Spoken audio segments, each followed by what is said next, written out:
see. Oh, good. And also, hey, Fletcher. I understand you have a presentation you want to share. So if you have a problem with the share screen function, let me know. Okay. Yeah, it's just a minute long video. So Okay. And it's not the end of the world if it doesn't work. It's Yeah. We missed you Wednesday morning. You know, I was so disappointed not to be there. I had my mom is 90 and stuff came up at the last minute that Oh, that's fine. Yeah, I mean well, I mean, I had to go take care of it, but I was so bummed. And that's the video I want to show is this good video of the Wednesday action, because I was so psyched when I saw it. I thought it was unbelievable. I thought it was, and I don't know if you heard, but a video of it went viral and has now over 25,000 views. So, oh, good. I need that. Yeah, we'll send that along. Okay. Yeah. I was there. I was very pleased. And what was amazing to me was I've been to so many of these rallies where it's educators, scientists, advocates, activists, and a few people of faith who are there because they believe it. But this action was led and conducted almost entirely by people of faith, which was amazing. And that was the first time I'd seen that sort of thing. So I was at that. I was also at a thing that was similar up in Albany, taking letters to TD Bank. And yeah, yep, our circle up there. Hey, you should just, Jeff, you should just run the workshop. I don't need to talk. You just go for it. No. You started this. You deserve the cred. You deserve the spotlight. So, but so anyway, I think we're still waiting for people to join in. There might be some more coming in. Jeffrey, I am the presenter that has to leave to go present at another Presbyterian meeting at 11. Good. So maybe we should start with you. Well, and also I just discovered that I don't have screen sharing capabilities. Ouch. Okay. If you can't correct is fine. I can talk to you all about the program, and I've put a link to a similar presentation in the chat so that folks could have. Yeah. Yeah, Jeff, I just checked too, and I don't have screen sharing either. Neither do I. So I'm not sure. Let me see.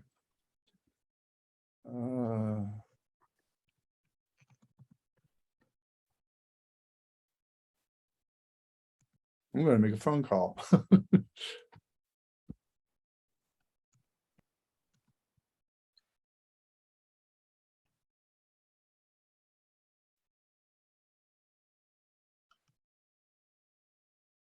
And I messed up. I tried to put my email address and the Earth Care Congregation website in the chat, and I sent you all my personal email. So please use my PCUSA. I wondered about that when I saw it. It's like, well, they've changed things in the hunger program since. It has been a day. Okay. If you're okay with it, I can just start. Sure. Evan's going to be joining us in just a minute to try to fix what isn't working here as far as screen share. So if he gets to it later, but anyway, yeah, go ahead. Jessica, can I let you introduce yourself? Yeah, I'd be happy to. So I am the Associate for Sustainable Living and Earth Care Concerns with the Presbyterian Hunger Program. Some of you may have been familiar that many years ago there was an environmental ministries office that stood alone by itself. And over the years, I have heard, oh, the denomination doesn't do environmental ministries work anymore, but that is definitely not true. That work, a lot of it was moved to the Presbyterian Hunger Program because we were seeing that so many of the issues that the root cause issues that the hunger program is working on had these connections to environmental issues. And so it moved and is housed there, and we call it Sustainable Living and Earth Care Concerns. But one of the really beautiful things that we've seen in the last couple of years is that the connections between climate change and carbon footprints and other things like that lots of other program areas are seeing the connections there. And so it's become something that isn't just one office housed in one spot. It's being incorporated into lots of lives of the programs of the denomination. So that's really cool.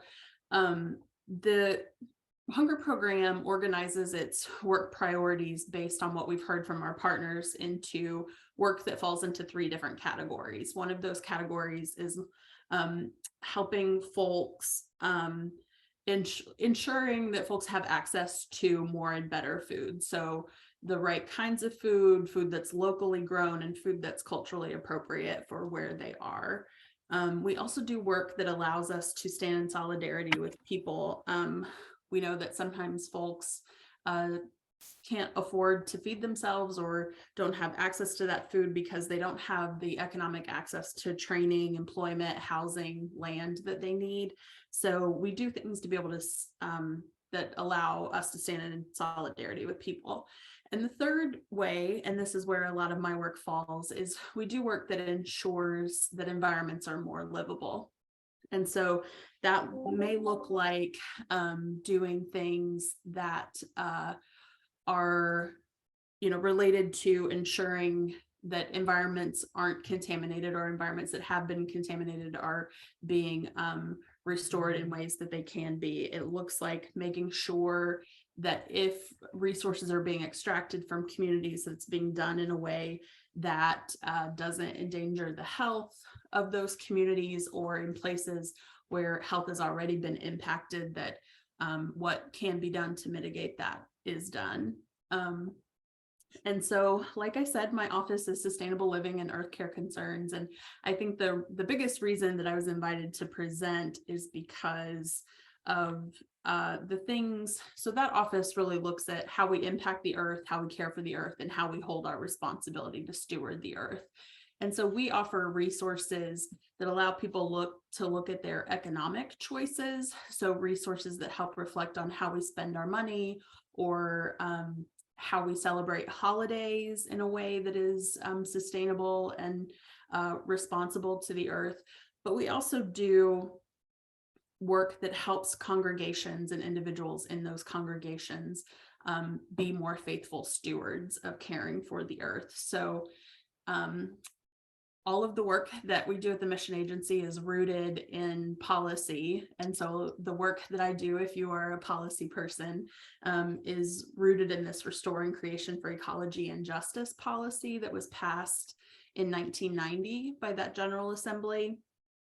And that policy, the denomination has this history since the late 60s, at least, of speaking out on issues of environmental protection. So whether that's looking at drinking water safety, or things related to endangered species, or cleaning up after power plants. So there is this long history of policy that calls us as people of faith, but as Presbyterians specifically, to work on that. So the 1990 Restoring Creation for Ecology and Justice really has this piece that was reaffirmed in 2010 that is the call to restore creation. And it really calls churches to look at how restoring creation is a central concern of the church. And so its work to restore creation is something that should be incorporated into all of the lives, all of the facets of the life of the church. So whether that's in our worship, whether it's in the way that the congregation serves its community, or the action that churches choose to take on the global and local level. It also acknowledges that it's not a short-term activity, that restoring creation is something that we really have to be committed to lifelong. And so out of that program, or out of that reaffirmed piece of that policy, a program called the Earth Care Congregation Program was born. And so that started in 2010 with 10 congregations. And in 2022, we certified 290 congregations. And that is a program that we have seen grow even through COVID, even through, churches not being able to gather regularly. The commitment that they've still shown has very much been present. And this certification program, churches, the sessions of churches commit to working and caring for the earth in 4 areas specifically. So in their outreach, in their worship, in their facilities, and the way that they do education.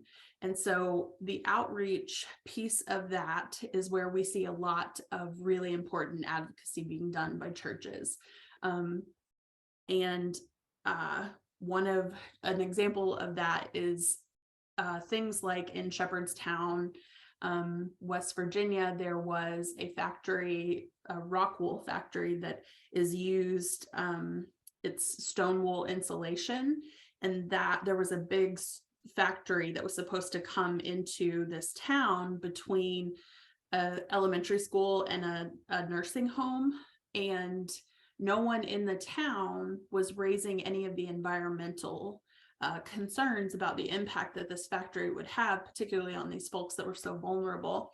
And so the Earth Care congregation at Shepherdstown Presbyterian Church had their session pass a resolution about basically just saying, you know, that we need to be more concerned about this, and we need to be paying attention to the impacts of this, not just the economic impacts for the community, but what is this going to do long term? And they were able to use that resolution that they passed to release a press statement, and that got attention from other folks in the community who had said, you know, there were other faith entities and other community groups that said, you know, we've been concerned about this, but we weren't really sure how to organize or what to do around it.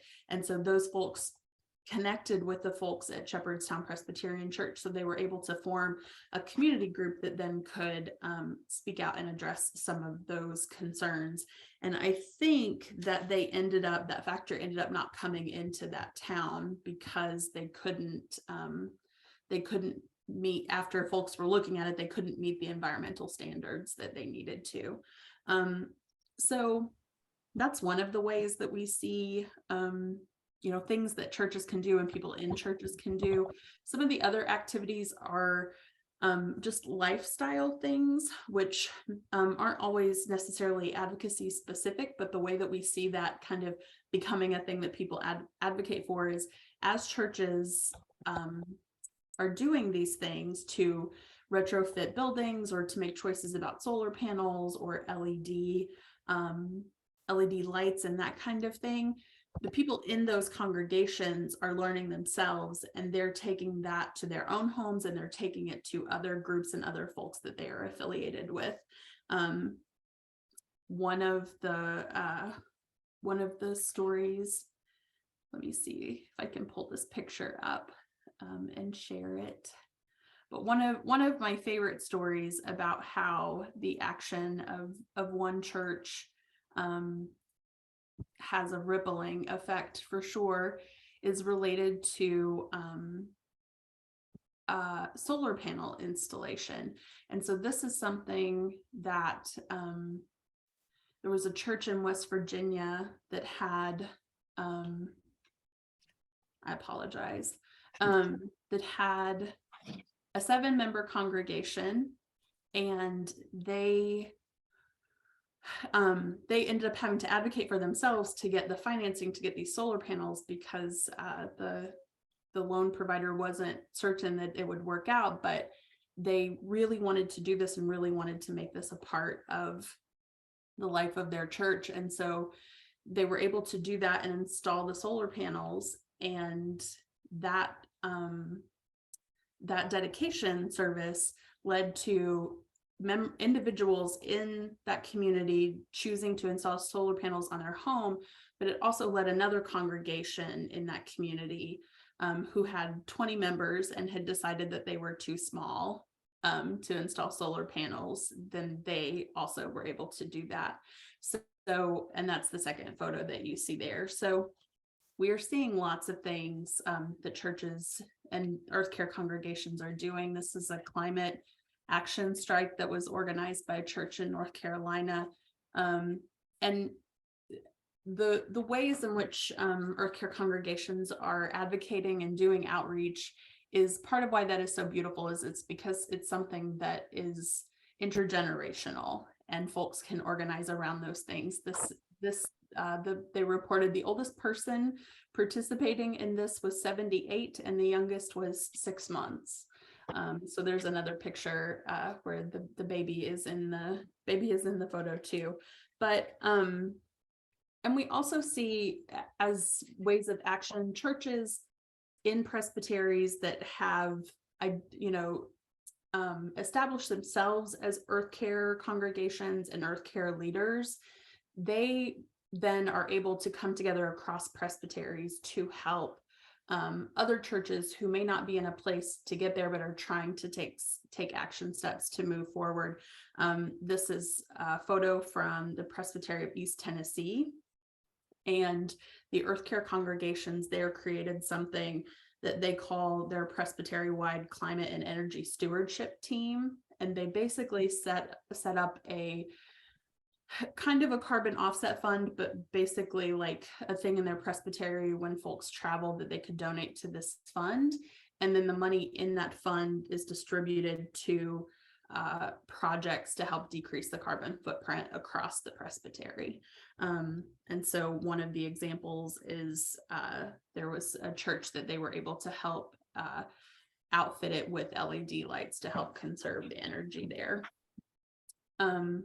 One of the things that the hunger program offers that folks aren't aware of is that as congregations are looking to take action, that we are here to offer great resources. I have done things to help churches and presbyteries establish green meeting checklists and or green purchasing checklists.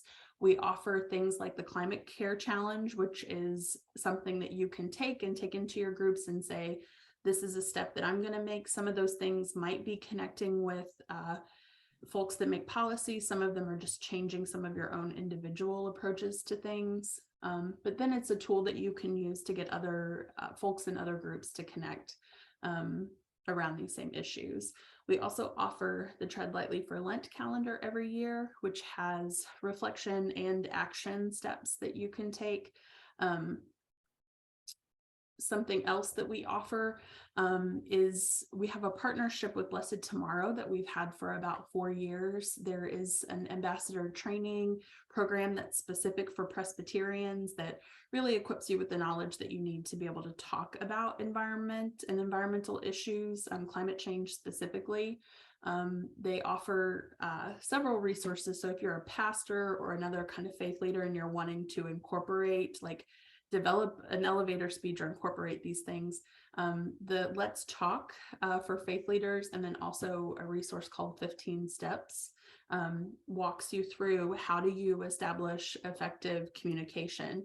And both of these resources are geared, the 15 Steps is geared specifically for climate change, but it's a really helpful tool if you're looking to be able to advocate for any issue, because it's laid out in such a way that you could follow those steps for, if immigration or other things are what you're interested in being able to speak up about.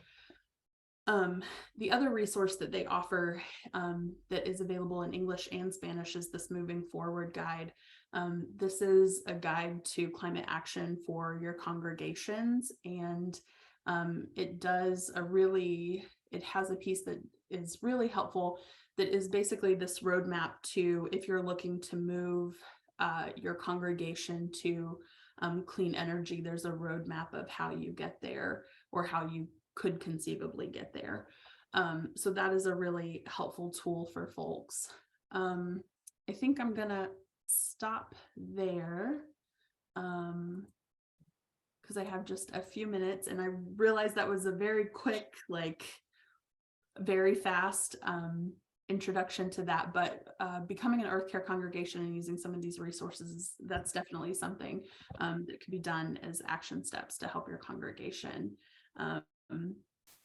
become more of a leader on environmental issues. And my email address is the second one there, and then there is a video of me talking about the earth care certification program with the PowerPoint presentation that might be more helpful to you. Thank you, Jessica. People may have questions questions for Jessica. And if you will write those in the chat, we'll contact Jessica and get her answers to your question, and then we can publish them in our newsletter or on the Facebook page. So feel free to ask what you would like to know more about, and we'll follow up on that. And also feel free to email me directly too. I love to chat with churches about this. I do see a quick question about, is it only for Presbyterian churches? We have had a few, I think they're UCC churches that have a Presbyterian pastor that serves them, that have chosen to go this route. Other denominations have their own certification processes, or we recommend ecumenical things. Like I think there was a GreenFaith certification, and there's another group that I'm blanking on the name, but Interfaith Power and Light, perhaps. I think it might be that, or it might be Just Faith that is specific to Illinois, I think. I might be mixing that up. And if your congregation is interested in joining and becoming an I'm sorry, I'm going to interrupt you because you need to go. I'm asking people to write their questions so we can contact you later. Okay. So you don't need to answer, even though we would love for you to do this. We don't want to take away time from your next meeting. Thank you very much. And thank you for the invitation to be with you all today. Thank you. This is great. We're so happy to know about you and your work and how we can join you. Okay, so we have another guest, Reverend Fletcher Harper is the executive director of GreenFaith. He's an Episcopal priest and has been involved in climate spirituality, I'll put it that way, for a long time and in many different ways. GreenFaith is a national interfaith environmental organization that conducts education and advocacy and provides sustainability services to faith-based groups. So I'm going to stop right there and let Reverend Fletcher speak, have the word, and tell us about yourself, your focus, and some practical ideas that we can put into practice in our own churches. Welcome, Reverend Fletcher. Thanks. Good to be here. Good to see you all. Thanks for welcoming an Episcopalian. Remind me about timetable. Should I talk for 10 minutes or so, or what's our time frame? Yeah, we need to end this group by 11:15. Oh my gosh. All right. Got it. I'm going to jump right in then. Okay. We can do it the same way that we did the other one, where you, if you want, take the 15 minutes. I want to hear something from you all. Okay. So all right. We're in the New York area, so talking fast is allowed, right? Great. Great. So here's what I'll say.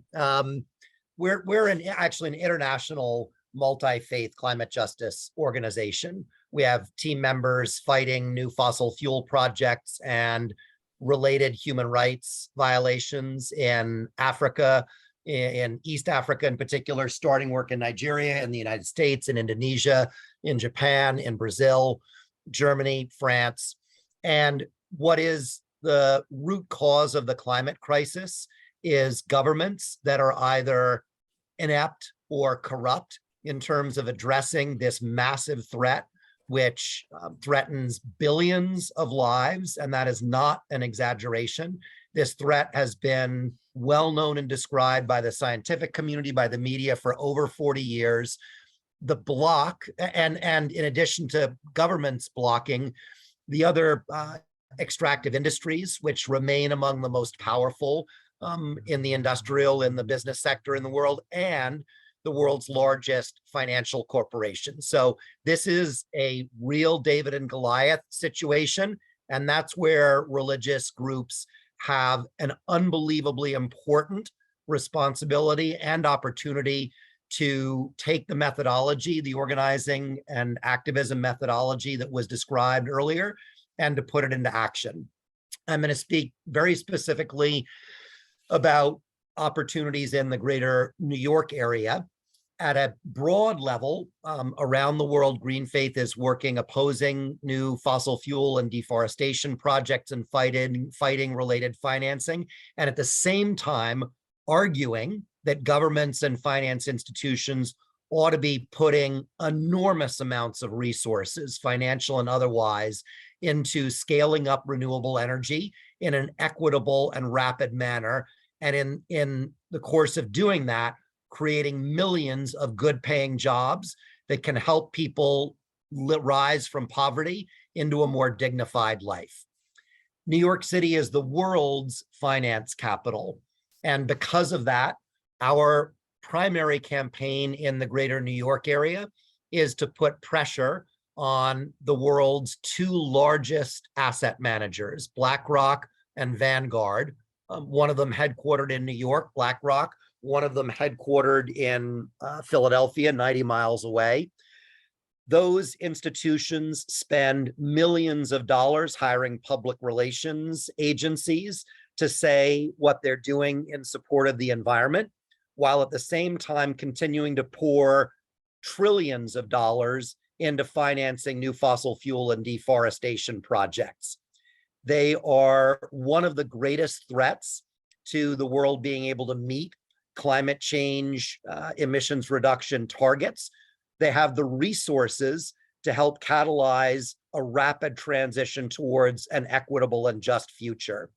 And so we are organizing people of diverse faiths and spiritualities, and people from who are representatives of, in one way or another, diverse religious institutions, to say to these institutions really clearly and in a variety of ways, what you are doing is immoral and wrong and dangerous, and it must stop. And what you can do represents creating a pathway to a much better future for everybody. And you must do that as well. I'm going to share a 1-minute video that will give you an example of an action that we took this past Wednesday. Jeff was part of it. Maybe he can say a word or two about that. But let me share this 1-minute video that was an action at BlackRock's headquarters, where close to 30 religious leaders and people of faith were arrested for peacefully protesting what that institution is doing.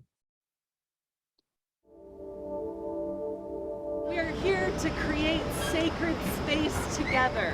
People of all faiths, all stripes, all backgrounds. We will march to BlackRock, to the belly of the beast, where vast amounts of money are being poured into destructive fossil fuel companies. We can no longer stand for this. The earth, the water, the fire, the air, return, return, return, return. The earth, the water, the fire, the air, return, return, return, return. The earth.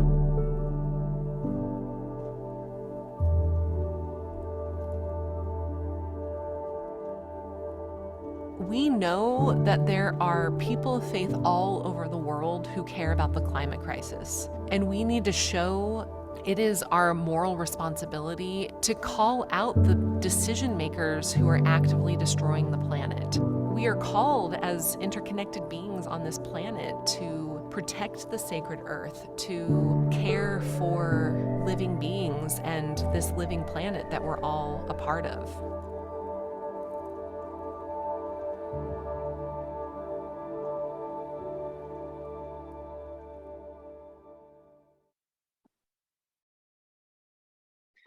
So to get involved with this campaign, if you are interested in being involved in work that involves the kind of risk that you just saw, that's wonderful, but it's absolutely not required.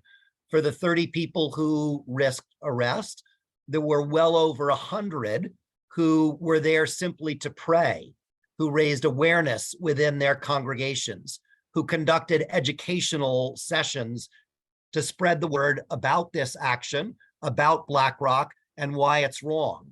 There were close to 100 people of faith who made phone calls to the BlackRock switchboard on the same day of the action, politely, in a dignified but direct manner, asking the company to stop funding new fossil fuel and deforestation projects and to invest much more into equitable climate solutions. So this is a campaign that can help change the biggest biggest asset manager on the planet. We are in this with allies from youth, climate, civil society, civil rights, other organizations, and we are determined and will not stop until we have success. And so I'd like to invite you, my email address is fletcher@greenfaith.org. I'll put it in the chat. These actions are a total privilege and charge to be involved in. If you want to experience God in a powerful way, taking that risk matters. And again, I want to be clear, you don't need to risk arrest, but this is how we need to show our faith in public to make a difference.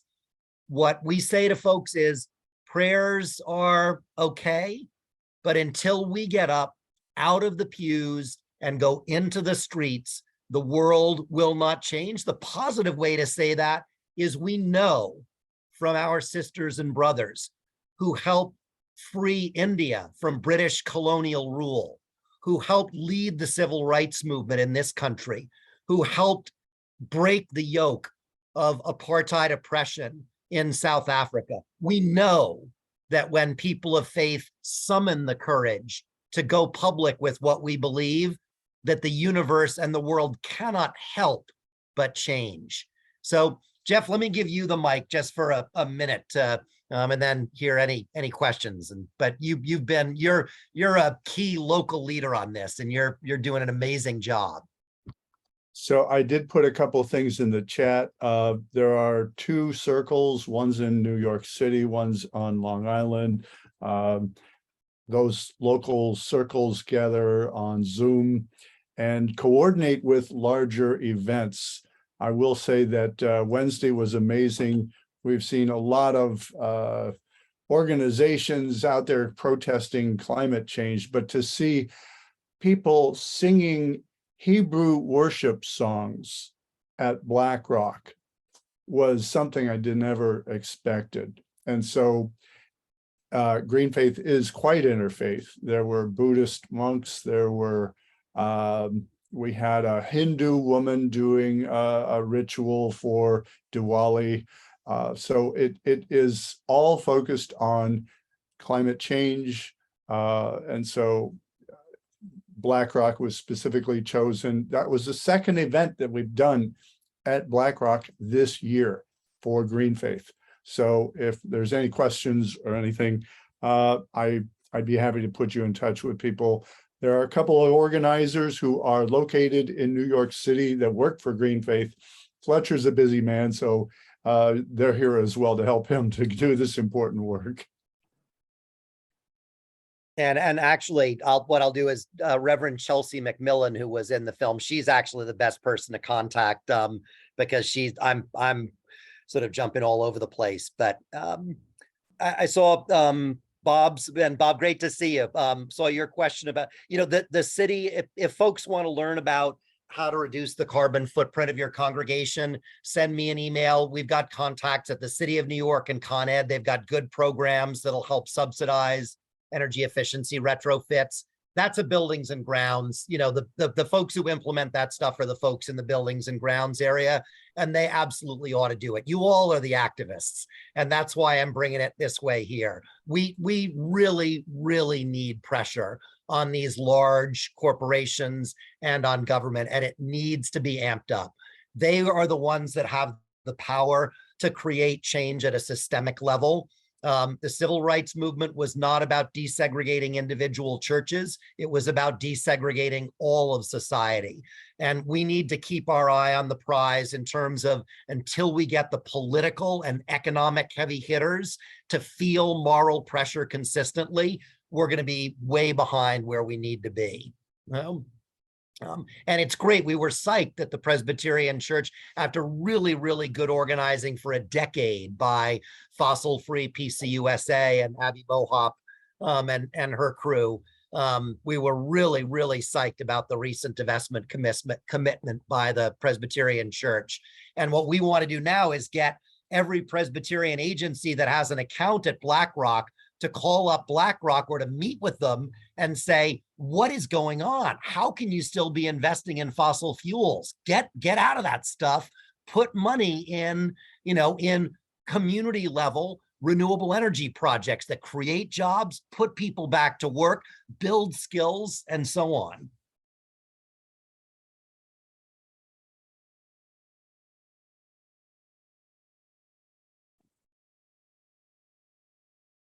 We have time for one more question.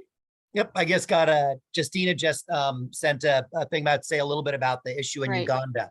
So the French oil company Total, with support from the Chinese government, wants to build the world's largest heated crude oil pipeline from Uganda into Tanzania. 25% of Ugandans have regular access to electricity, 35% of Tanzanians. Total wants to build this pipeline, export all of the oil so it won't help people in Uganda and Tanzania get more access to electricity, displace up to 100,000 people from poor farming communities along the way.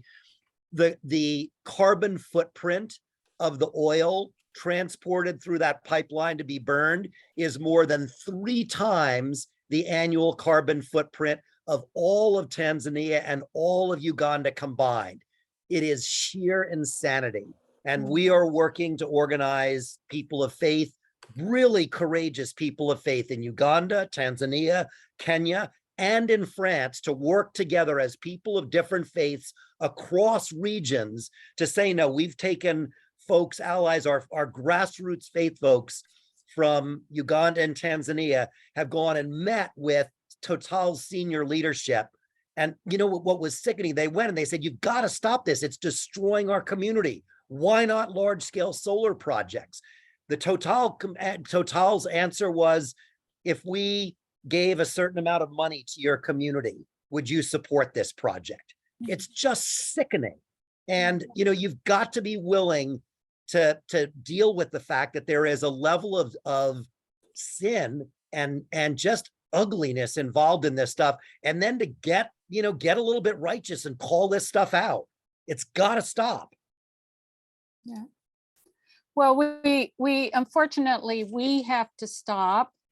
So thank you for how moving your talk has been.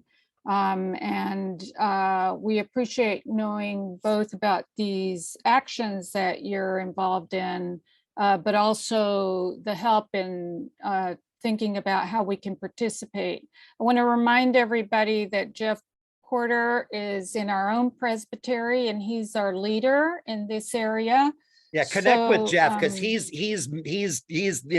I should have put your email in there, because folks ought to connect with you. We had, yeah, he put it up. So thank you very much. I think we'll get kicked out pretty soon because the group's breakout rooms will end. But thank you again. And we also appreciate Jessica Maudlin for her earlier talk, and we see how these things can work together.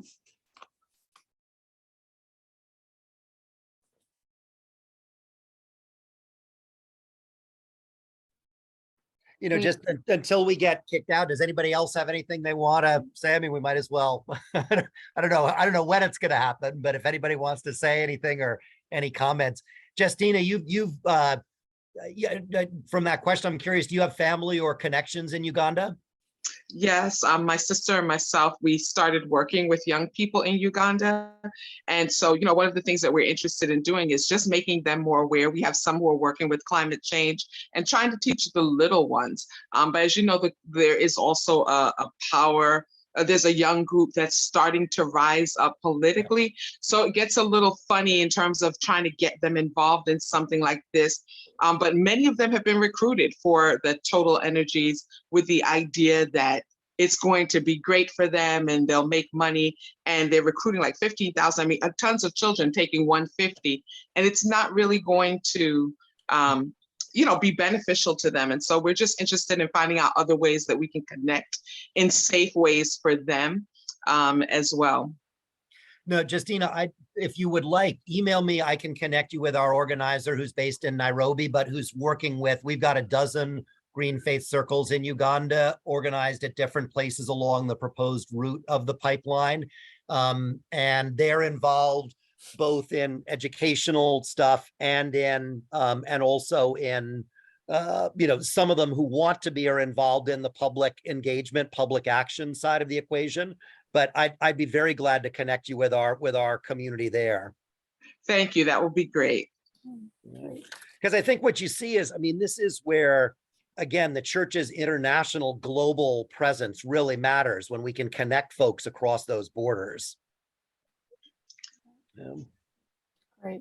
Amazing. Yeah, so many avenues, right, come up when we get together and talk. We can envision so many more ways of being active.